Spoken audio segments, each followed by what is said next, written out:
ही आहे एका साध्या, शांत पण विलक्षण स्त्रीची कथा. दिसायला साधी, राहणी साधी, कपडे साधे आणि विचार अतिशय उच्च. स्वतःसाठी काही न मागणारी, विद्यार्थ्यांसाठी आणि समाजासाठी आयुष्य झिजवणारी श्रीमती पद्मिनीबाई बळीराम इरावार. ही फक्त जीवन प्रवासाची गोष्ट नाही, ही आहे निस्वार्थी कष्टांची, अखंड संघर्षाची, आदर्श आई, शिक्षिकेची प्रेरणादायी कहाणी. 2 फेब्रुवारी 1968. शिराडोन नावाचं छोटंसं गाव. एका साध्या शेतकरी किरकोळ व्यापाऱ्याच्या घरात जन्मली 8वी अपत्य पद्मिनी. 4 भाऊ 3 बहिणी, आधीच घर गजबजलेलं आणि त्यातली सगळ्यात धाकटी ही पद्मिनीबाई. घरची परिस्थिती अत्यंत हलाखीची. पोटभर जेवण मिळणंही नशिबावर. अर्धा एकर शेती, घरातच चालणारं छोटंसं किराणा दुकान. पण गरिबी आणि मोठं कुटुंब यामुळे काहीच हातात राहत नसे. अशा वेळी लाडक्याचे मामा घरच्यांना धान्य देऊन, पैसे देऊन आधार देत असत. वडील अत्यंत भोळे भाबडे, पण मन अगदी सोन्यासारखं. रात्री थंडी वाढली की गाईला थंडी वाजेल म्हणून तिला चादर पांघरून द्यायचे आणि स्वतः थंडीने गारठत झोपायचे. हीच मायाळू वृत्ती, स्वतःपेक्षा इतरांचा विचार करणं, ही पद्मिनीच्या मनात खोलवर रुजत गेली. घरात नेहमीचं तुटपुंज जेवण. अशा वेळी मुलांनी शिक्षण घ्यावं असा विचार करायला सुद्धा कोणी तयार नव्हतं. पण पद्मिनीबाईंच्या आईने मात्र ठरवलं, आपल्या सगळ्या मुलांना शिक्षण द्यायचंच. पुस्तक, वही, पेन हा तर तिच्यासाठी चैनीचा विषय. कधी एखादी जुनी वही मिळाली की तिला वाटायचं जणू खजिनाच सापडलाय. नाही मिळाली तर कचऱ्यातले फाटके कागद गोळा करायची, सरळ करायची, शिवून स्वतःची वही बनवायची आणि अत्यंत उत्साहाने अभ्यास करायची. हा होता तिचा शिक्षणाप्रतीचा आदर. 7वी पर्यंत जिल्हा परिषद शाळा, नंतर भीमाशंकर विद्यालयात प्रवेश. घरची गरिबी, तरीही अभ्यासात नेहमी हुशार, शांत आणि कष्टाळू विद्यार्थिनी. मोठ्या बहिणींचं लग्न होत गेलं. नातेवाईक म्हणू लागले, आता पद्मिनीचंही लग्न करूया, जास्त शिकून काय करायचंय. पण पद्मिनीबाई अंतर्मनात स्वतःशीच बोलत होत्या, मी गरीब घरातली असेल पण माझी स्वप्न गरीब नाहीत. मी शिकणार, स्वतःसाठीच नाही तर इतरांसाठीही. 10वी नंतर तिला BA DED कॉलेजात प्रवेश मिळाला. आनंद जितका मोठा तितकाच प्रश्नही मोठा. फीचा पैसा कुठून आणायचा, गावातून रोज कॉलेजला कसं जायचं.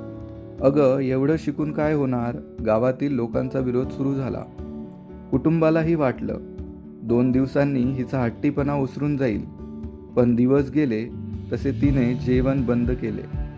मनात फक्त एकच मंत्र, मला शिकायचंयच. तिच्या या निर्धाराने घरच्यांची मने बदलली. तिचा भाऊ प्रकाश नुकताच इंजिनियर झालेला म्हणाला, पद्मिनी, तू काळजी करू नको, तुझे कॉलेजचे पैसे मी देतो, तू फक्त मन लावून शिक. त्याच वेळी तिचा भाऊ भागवत आणि निर्मला भाऊजाईने सिडकोला राहण्यासाठी जागेची सोय करून दिली. या 2 आधारस्तंभांनी, भाऊ आणि भाऊजाईमुळे, तिच्या पुढच्या आयुष्याची मजबूत पायाभरणी केली.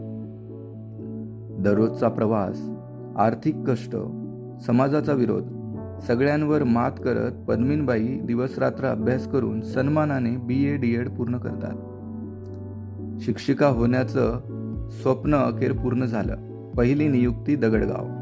गाव स्वतः मोठं, पण तिच्या गावापासून भरपूर लांब. सोनखेडहून 5 किलोमीटरचा उग्र कच्चा रस्ता, ना नीट वाहन ना सोयी. या शाळेतील केंद्रात 13 शाळा आणि 68 शिक्षक होते, पण एकमेव महिला शिक्षिका म्हणजे ती. आणि त्यावेळी तिचं वय फक्त 20 वर्ष. घरून विरोधाचे आवाज, इतक्या लांब नोकरी कशाला, पण ती ठाम, मुलांना शिकवायचं हेच माझं ध्येय.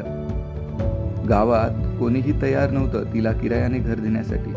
त्यावेळी मोठ्या भावाने सूर्यकांत यांनी, जे स्वतः शिक्षक होते, तिच्यासाठी राहायची सोय करून दिली.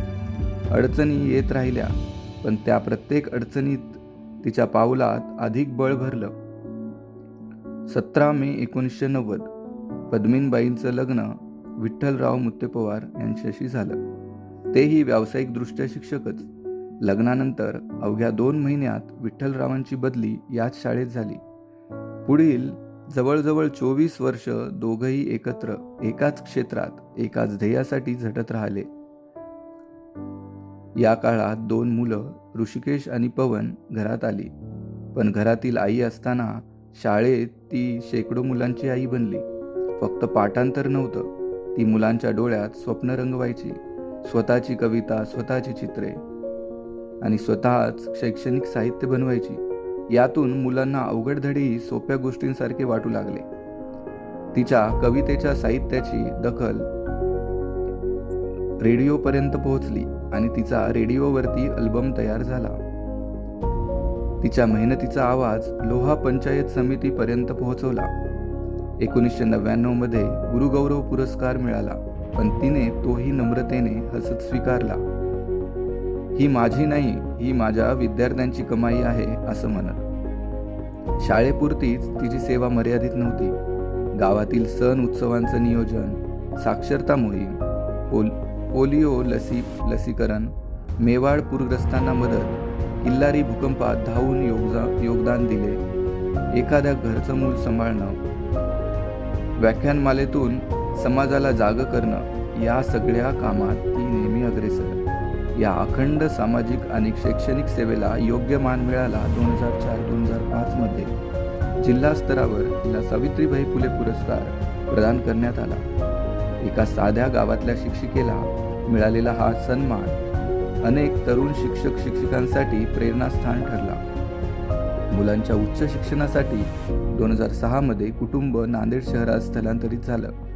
पण गावातील मुलांना ती सोडून राहू शकली नाही. शहरातून गावाकडे रोजचा प्रवास करत जुनाकोठा येथे तिने अपूर्व कामगिरी केली. याच सुमारास 2006 मध्ये तिच्या कार्याची दखल राज्य पातळीवर घेतली गेली आणि तिला राज्यस्तरीय बहुजन गौरव पुरस्कार मिळाला. जुनाकोठानंतर बारड हायस्कूल आणि पुढे बारड कन्या हायस्कूल, जिथे जिथे ती गेली तिथे तिथल्या मुलांच्या आयुष्यात नवीन प्रकाश पाडत गेली. शाळा व्यवस्थापन समिती बारडकडून तिला सन्मानपत्र देऊन गौरवण्यात आले. इतक्या पुरस्कारानंतरही तिचं आयुष्य मात्र तितकंच साधं राहिलं. बँक व्यवहार, गुंतवणूक, पैसा या सगळ्यांच्या पलीकडचं जग तिच्यासाठी होतं.